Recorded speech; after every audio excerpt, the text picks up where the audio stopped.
우리 세상에 강한 것들이 있습니다. 세상에 강해 보이는 것들이 있습니다. 보편적으로 우리 지구상에서 가장 강한 물질을 다이아몬드라고 합니다. 그래서 다이아몬드를 광고할 때도 Diamonds are forever, 영원하다고 광고를 합니다. 강해서 무엇도 깨뜨릴 수 없고 무엇도 그 빛을 상하게 할 수 없습니다. 강하고 빛이 아름답습니다. 그래서 비싸기도 많이 비쌉니다. 하지만 다이아몬드는 그것까지입니다. 사람을 살리지 못합니다. 우리에게 잠깐의 기쁨은 줄 수 있어도 절대로 다이아몬드로 행복한 인생을 살 수는 없습니다. 우리 집에 다이아몬드가 넘쳐나도 그것이 우리를 행복하게 만들 수는 없습니다. 진정한 행복을 누리려면 다이아몬드가 아니라 은혜를 사야 합니다. 은혜는 약해 보입니다. 돈이 있다고 해서 은혜를 살 수 있는 것도 아닙니다. 돈이 있어서 좋은 차도 사고 다이아몬드도 살 수 있지만 은혜를 그렇게 살 수는 없습니다. 그런데 성경은 이렇게 약해 보이는 것들이 결국 우리를 구원하고 우리를 강하게 한다라고 말하고 있습니다.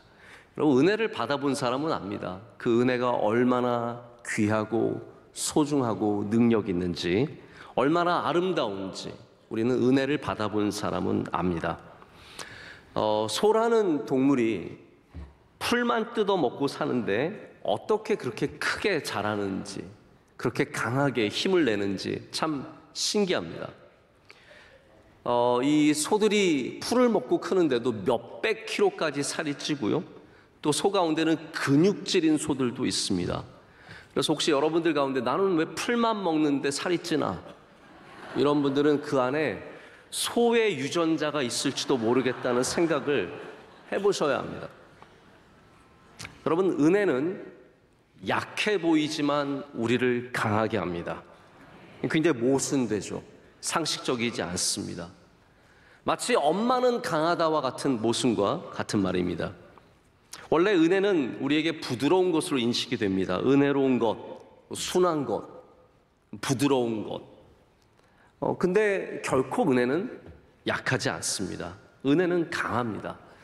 근데 우리가 은혜 찬양을 부를 때도 막 세게 부르고 힘차게 부르고 막 크게 부르고 그렇지 않거든요. 대부분 은혜 찬양은 잔잔합니다. 이 모든 것이 주님의 은혜. 지금 하나님의 은혜도 이게 사실은 굉장히 잔잔한 찬양입니다. 은혜 아니면 살아갈 수가 없네. 다 잔잔한 찬양입니다.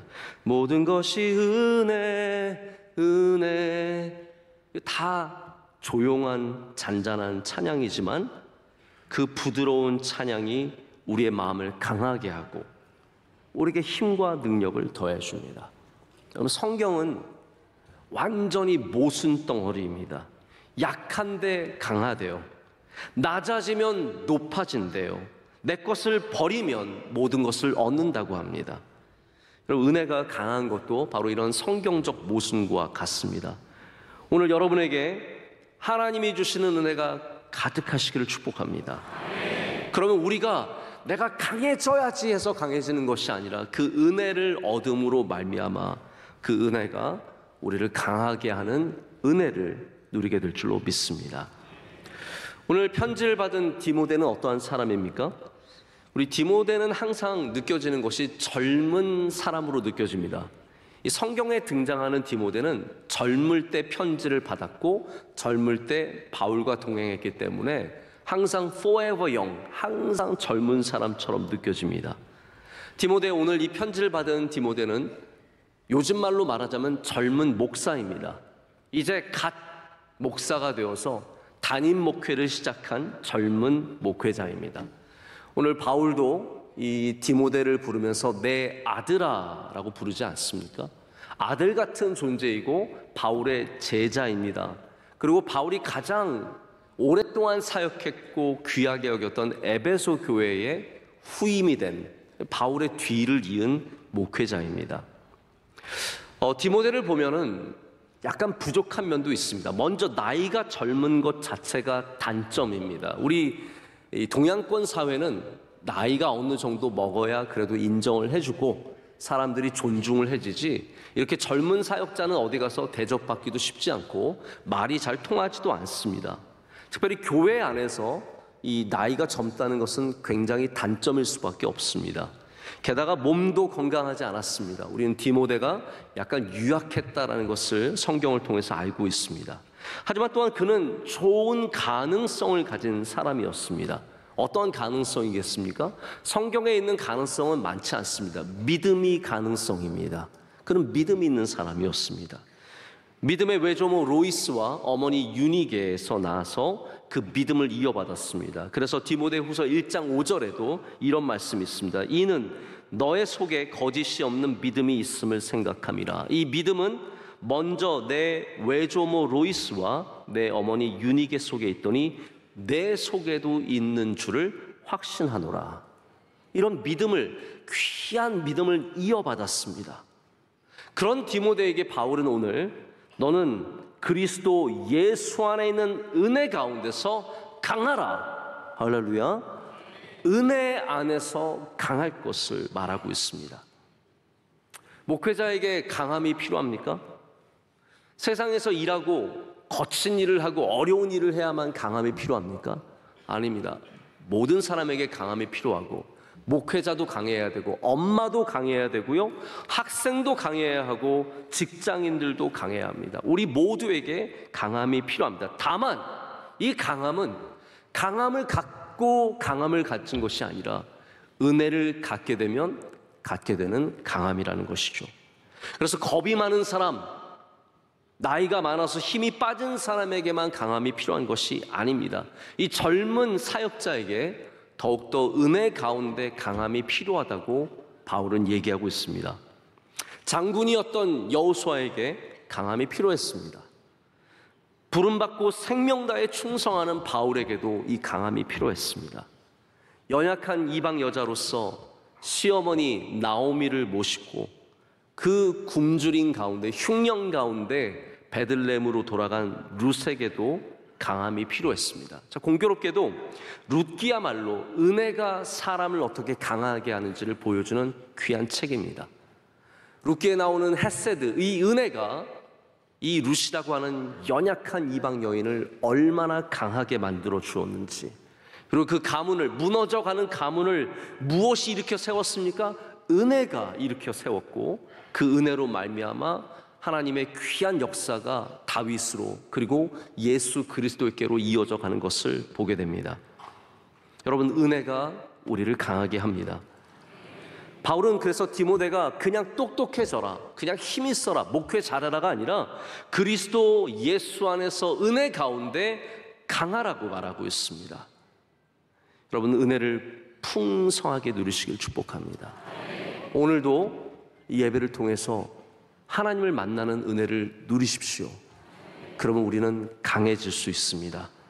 약한 것 같아도, 육신으로는 약한 것 같아도 은혜가 있는 사람은 강합니다. 오늘 본문에 바울이 이 강함을 말하면서 제시하는 세 개의 직업, 아주 오래된 직업 세 개가 나옵니다. 군인과 운동선수와 농부입니다.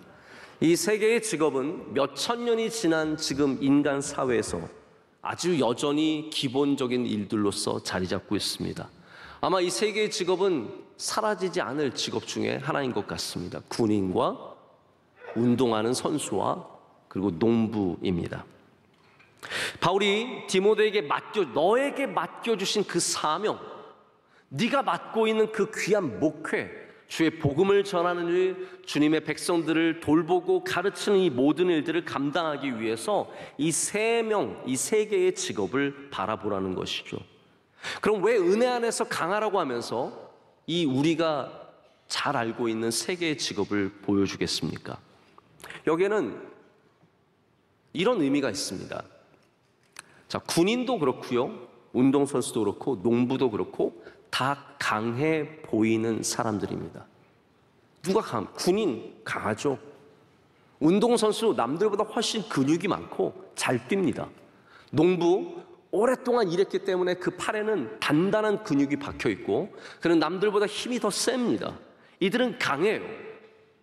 근데 바울이 정말로 말하고 싶은 것은 그들의 육신적인 강함을 보는 것이 아니라 바로 그들이 그 안에 갇힌 것, 바로 군인이 갖고 있는 충성과 운동선수가 갖고 있는 정직의 매진과 그리고 농부가 갖고 있는 수고하는 그 귀한 헌신이 그들을 강하게 한다라는 것을 보여주는 겁니다. 우리가 단순히 강해져야 강해지는 것이 아니라 내 안에 있는 은혜가, 내 안에 있는 충성이, 내 안에 있는 정직이, 내 안에 있는 수고가 우리를 정말로 강하게 하는 것이라는 거죠. 여러분, 군인은 그가 맡은 명령을 수행하기 위해서 모든 마음을 쏟으며 충성합니다. 그의 부르신 자를 기쁘게 하기 위해서 충성, 다른 거 생각하지 않습니다. 딱 그것만 바라봅니다. 운동하는, 경기하는 선수는 규칙대로 경기합니다. 때로는 억울한 일을 당하고 술수를 쓰는 사람이 나보다 앞서가는 것 같지만 그 룰을 지켜야, 정직하게 가야 승리를 얻기 때문입니다. 농부는 수고합니다. 그래야 그 수고의 열매를 먹을 수 있기 때문입니다. 자, 이제 2000년이 지난 지금 우리는 직업이 얼마나 많습니까? 수천 개의 셀 수 없는 많은 직업들, 여전히 그 모든 곳에 은혜가 필요합니다. 여러분이 무슨 일을 하든 충성과 정직과 수고의 은혜를 기억하시길 바랍니다. 그냥 좋은 직업을 가져서 강한 것이 아니라 그 안에 이 은혜들이, 이 가치들이 살아있어야 합니다. 그래서 여러분이 충성할 때 거기에 은혜가 임하고, 정직할 때 은혜가 임하고, 수고할 때 은혜가 임합니다. 뚜르 드 프랑스라고 하는 아주 유명한 사이클 대회가 있습니다. 이 대회는 매년 7월에 열린다고 합니다. 여러분, 우리 사이클이라는 운동이 대한민국에서 뭐 조금 타시는 분들이 있지만 보편적인 운동은 아니죠. 근데 이 사이클은 유럽에서는 어마어마한 인기가 있다고 합니다. 그래서 이 대회가 열리면 모든 사람들이 열광합니다. 이 대회를 보기 위해서 프랑스까지 가고 또 그 주변의 국가들의 사람들이 모입니다. 20개 정도 구간을 나눠서 경기를 합니다. 그럼 매 구간 우승자가 생기겠죠? 그 사람들이 노란 저지를 입고 사이클을 탑니다. 그런데 전체 1위는 모든 구간을 다 통합해서 가장 빨리 달린 사람이 통합으로 우승을 합니다. 이 정말 오르막길들과 자갈길과 힘든 길들을 다니는 분들 보면은 정말 존경심이 들 정도로 대단한 어려운 경기입니다. 그런데 이 경기를 무려 7번 연속으로 우승한 선수가 있습니다. 전설적인 선수입니다. 아무도 이루어내지 못한 7회 연속 우승을 한 사람이 랜스 암스트롱이라고 하는 미국 선수입니다. 미국은 비교적 사이클 인기가 적은데 이 랜스 암스트롱 때문에 사람들이 뚜르 드 프랑스를 알게 되었고 굉장히 국가적인 영웅이 되었습니다. 이 대기록도 위대하지만 랜스 암스트롱을 더 유명하게 만든 것은 이 사람이 그 모든 연속 우승을 시작하기 전에 암에 걸렸던 사람이기 때문입니다. 젊은 나이에 암에 걸려서 암이 뇌까지 전이가 되었는데 뇌를 잘라내고 이분이 3년 만에 재활에 성공하면서 대회에 나가서 7번을 연속 우승했으니 얼마나 대단합니까? 이분의 구호가 뭐였냐면 Live Strong, 강하게 살아내라 라는 캠페인을 벌리고 수많은 암 환자들에게 그리고 많은 목표를 갖고 있는 사람들에게 굉장히 많은 도전이 되었습니다. 나이키에서 이 랜스 암스트롱을 통해서 어마어마한 마케팅을 했습니다. 노란색 Live Strong 티셔츠 다른 것보다 비쌉니다. 다른 게 10불이면 얘는 20불이에요. 그런데도 사람들이 그걸 샀습니다. 노란색 팔찌 Live Strong 저도 샀습니다. 이거 멋지잖아요. Live Strong 딱 하고 있으면 사람들 옆에서 나도 Live Strong, 너도 Live Strong 다들 어마어마한 인기를 끌었습니다. 자, 그런데 내부 고발자로 인해서 랜스 암스트롱이 지속적으로 불법적인 약물을 썼다는 것이 밝혀졌습니다. 어느 누구도 믿고 싶지 않았습니다. 우리의 영웅이 이 대단한 기록을 이룬 사람이 약물을 썼다고? 이 사실이 밝혀지면서 성장 호르몬과 다양한 칵테일의 약물을 몰래 사용한 것이, 걸리지 않게 사용한 것이 결국 밝혀지면서 이 모든 판타지 같은 이야기는 막을 내렸습니다. 지금은 아무도 랜스 암스트롱을 찾지 않습니다. 그가 세웠던 7번의 연속 기록은 다 취소되었습니다. 그가 이뤘던 모든 업적들은 다 사라졌습니다. 리브스트롱 아무도 안 차고 다닙니다. 옷도 산 거 그 비싼 옷 아무도 밖에 안 입고 다닙니다. 집에서 잠옷으로 쓰고 걸레로 쓰고 차마 바깥에 못 입고 다닙니다. 여러분, 아이러니한 것은 그가 live strong, 강하게 살아내라고 했는데 그의 강함이 약물에서 왔다는 것이죠. 잘못된 곳에서 온 강함은 잠깐 우리를 강하게 할지라도 결국은 우리를 파멸시킵니다. 잘못된 강함은 우리를 잠깐 행복하게 할지라도 결국 우리를 무너뜨립니다. 은혜에서 온 강함이 오래가고 영원하고 복되고 우리를 잘되게 합니다. 군인의 충성과 경주자의 정직한 매진, 농부의 땀 흘리는 수고에는 끈질김이 담겨 있습니다. 여러분, 강함은 성실함에서 옵니다. 그래서 끈질긴 것이 사실은 진짜 강함입니다. 이 젊은 사역자 디모데에게 가장 필요한 것이 무엇이었을까요? 어쩌면 지혜도 필요했을 것이고 새로운 아이디어도 필요했을 것이고 우리가 생각하기에 젊은 목회자에게 필요한 것이 얼마나 많겠습니까? 그래서 바울이 이렇게 길게 편지를 쓰고 있는 겁니다. 젊은 사역자로서 얼마나 남들보다 뛰어나고 싶은 마음이 있었겠습니까? 우리를 멋지게 하는 능력이 얼마나 귀하겠습니까? 그런데 이 젊은 목회자에게 필요한 것이 참 많겠지만 바울은 디모데에게 끈질김, 성실함을 요구하고 있습니다. 군인처럼, 경주하는 운동선수처럼, 농부처럼 하나님이 그에게 맡겨주신 일들을 끈질기게 붙잡고 그 가운데 어려움이 있어도 이겨내고 그러면 하나님께서 은혜 가운데 강하게 하신다라는 거죠. 저는 장점이 그렇게 많지 않은 사람입니다. 제가 특별히 생각해봐도 제가 갖고 있는 대단한 능력이 별로 없습니다. 어떤 특별한 은사도 별로 없습니다. 뭐 되게 부족한 것도 아닌데 막 이상한 것도 아닌데 특별한 것도 없습니다. 저는 아주 평범한 사람입니다.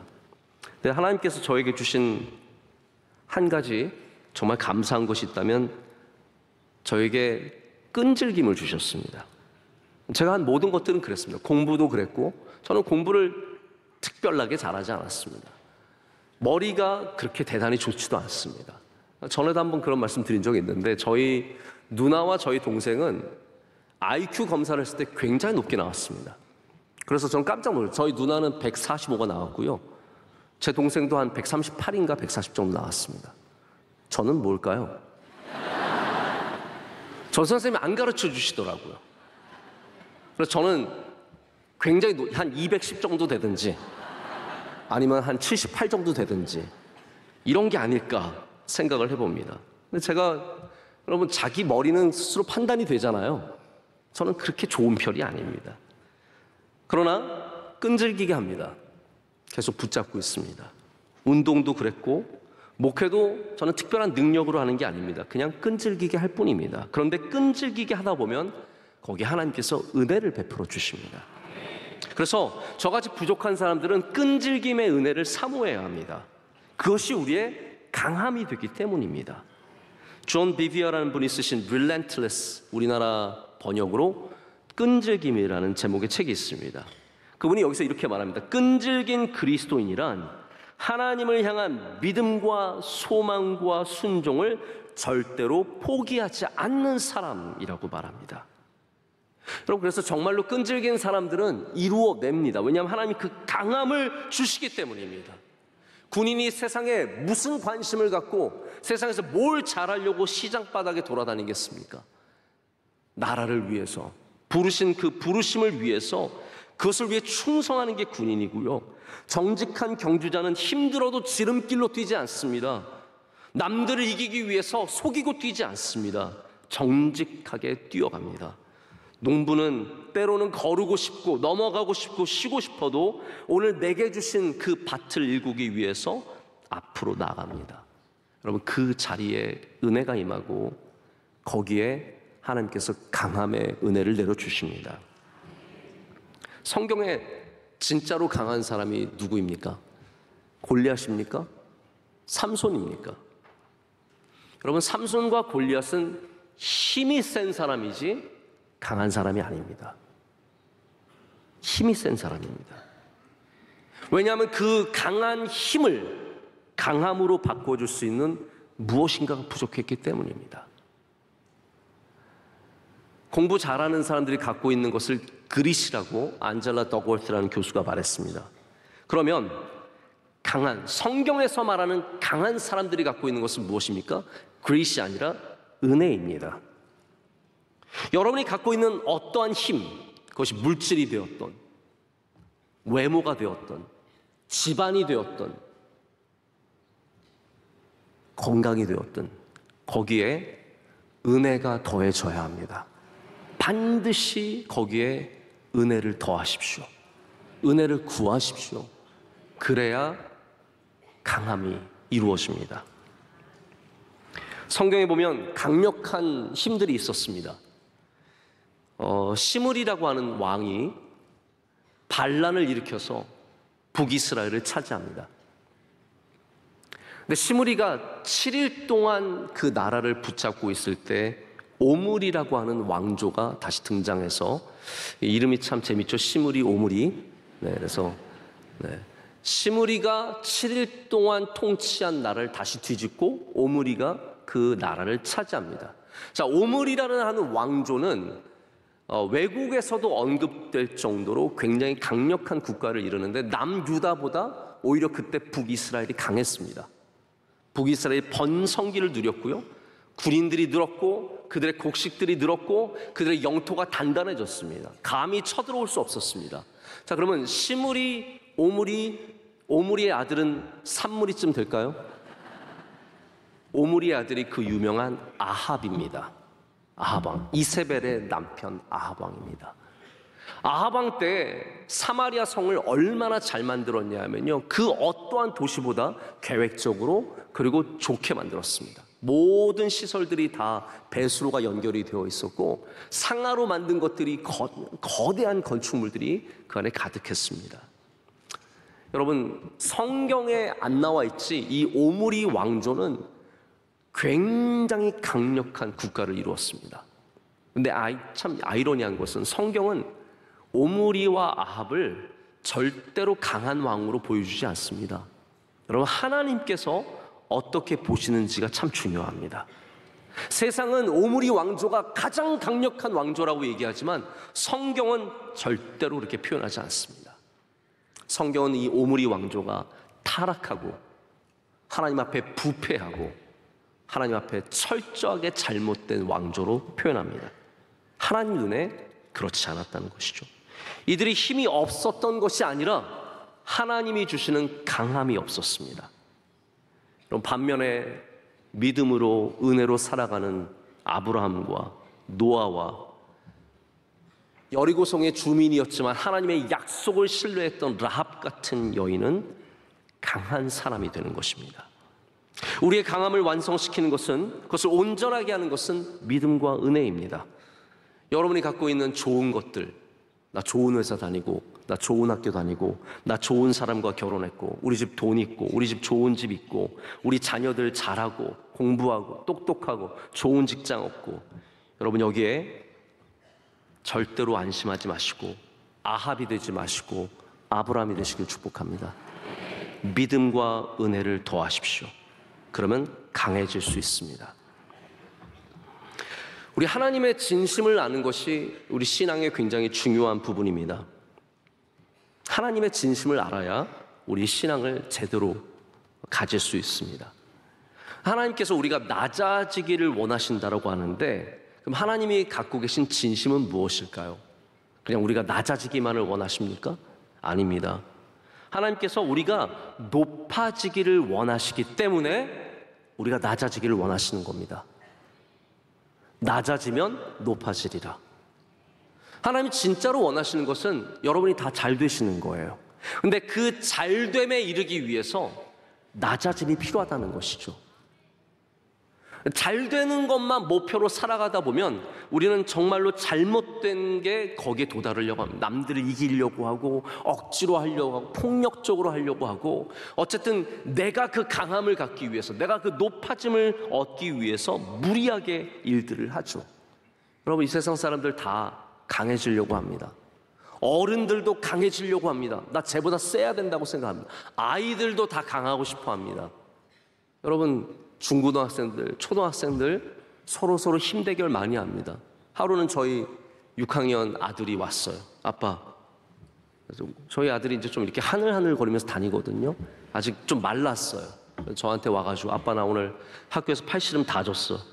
근데 별로 이렇게 고민도 안 하고 얘기해. 아빠 나 팔씨름 다 줬어. 그래서 그럼 여자애들이랑 해. 여자애들. 아빠 나 여자애들한테도 다 줬어.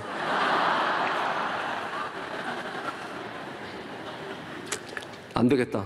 너 태권도 배워. 너 복싱 배워라. 너 힘 세져야지. 다 힘 세지고 싶어 합니다. 근데 여러분, 힘이 세어지는 것만 생각하지 마시고 그 강함에 이르기 위해서 은혜를 구하고 약해지는 자세가 필요합니다. 사울이 강해지고 싶거든요. 사람들이 막 노래하는 겁니다. 다윗은 천천히요, 다윗은 만만히요, 사울은 천천히요, 다윗은 만만히라 하니까 자기도 만만 되고 싶은 거예요. 나도 강해져야겠다. 나도 저만큼 해야겠다. 그 마음을 품으니까 그게 사울을 더 약하게 만들었습니다. 강했던 사울이 내가 강해져야겠다라는 생각을 갖는 순간부터 약해지는 겁니다. 그래서 그는 악령에 시달렸고 그는 더 괴로운 인생을 살 수밖에 없었습니다. 자, 하나님께서 우리가 강해지려는 마음을 가질수록 우리가 잘못된 길로 가는 것을 너무나 잘 아시기 때문에 하나님은 우리가 그리스도 예수 안에 있는 은혜 가운데 있는 것을 원하시는 겁니다. 은혜 가운데 거하십시오. 그리스도 예수 안에 거하십시오. 그러면 우리는 강해질 줄로 믿습니다. 말씀을 제가 정리하고 맺으려고 합니다. 누가복음에 보면 예수님의 성장이 나와 있습니다. 유일하게 나와 있는 부분입니다. 어느 성경에도 예수님의 어린 시절은 잘 나와 있지 않는데 여기 잠깐 언급되어 있는 것이 있습니다. 2장 40절을 보면 아기가 자라며 강하여지고 지혜가 충족하며 하나님의 은혜가 그 위에 있더라. 강해지며, 강해지는 곳에 무엇이 있습니까? 하나님의 은혜가 그 위에 있더라 라고 말하고 있습니다. 그래서 하나님을 찾는 사람, 그리스도 예수 안에 있는 사람이 강해질 수 있습니다. 지금은 약하지만, 지금은 작지만, 지금은 부족하지만 하나님을 찾는 사람이 강해질 수 있습니다. 자, 이 이야기 하나만 드리고 말씀을 맺고자 합니다. 어느 날 정말 잘 나가는 교수 한 분이 자기 식구들을 태우고 밴을 몰고 밤에 가고 있었습니다. 근데 앞에서 음주운전 차량이 정면으로 이 차에 달려들어서 이 차에 타고 있었던 아내와 아이 둘이 그 자리에서 죽었습니다. 이분이 살아남았지만, 다른 아이들과 함께 살아남았지만 그 슬픔과 상실감을 이겨낼 수가 없는, 하나님 잘 믿는 사람인데 너무너무 힘든 거예요. 매일 생각이 나고 아이들도 몇 년이 지났지만 엄마 사진을 보면 그 슬픔을 이겨낼 수가 없습니다. 여러분, 우리의 슬픔과 우리의 고통은 어떻게 해결이 되겠습니까? 나는 강하니까 잊어야지. 나는 강하니까 울지 말아야지. 나는 강하니까 이겨내야지. 여러분, 그게 강함이 아닙니다. 하나님 앞에 가서 우는 사람이 강한 사람입니다. 하나님을 찾아가서 하나님께 은혜를 구하고 하나님을 붙잡고 하나님 앞에 나가서 나의 연약함을 내려놓는 사람이 정말로 강한 사람이 되어가는 것이죠. 여러분, 주님의 은혜 앞으로 나가시기를 축복합니다. 우리의 연약함과 우리의 부족함, 우리가 갖고 있는 슬픔과 괴로움과 우리 안에 있는 수많은 문제들, 내가 강해서, 내가 이겨내서 해결하는 게 아닙니다. 우리 주님 앞에 나가서 주님의 은혜를 구할 때 주님께서 그 은혜 안에서 여러분을 강하게 하실 줄로 믿습니다. 기도하겠습니다. 하나님 아버지, 감사합니다. 오늘 우리에게 은혜로 채워주시니 감사합니다. 모든 연약한 마음을 은혜로 채워 주시옵소서. 모든 슬프고 괴로운 마음들을 은혜로 채워 주시옵소서. 하나님, 잘 나가는 사람도 은혜로 채워 주시옵소서. 부족함이 없는 사람도 은혜로 채워 주시옵소서. 그래서 우리 모두가 그 은혜 가운데 강해지도록 주여 함께하여 주시옵소서. 예수님의 이름으로 기도드립니다. 아멘.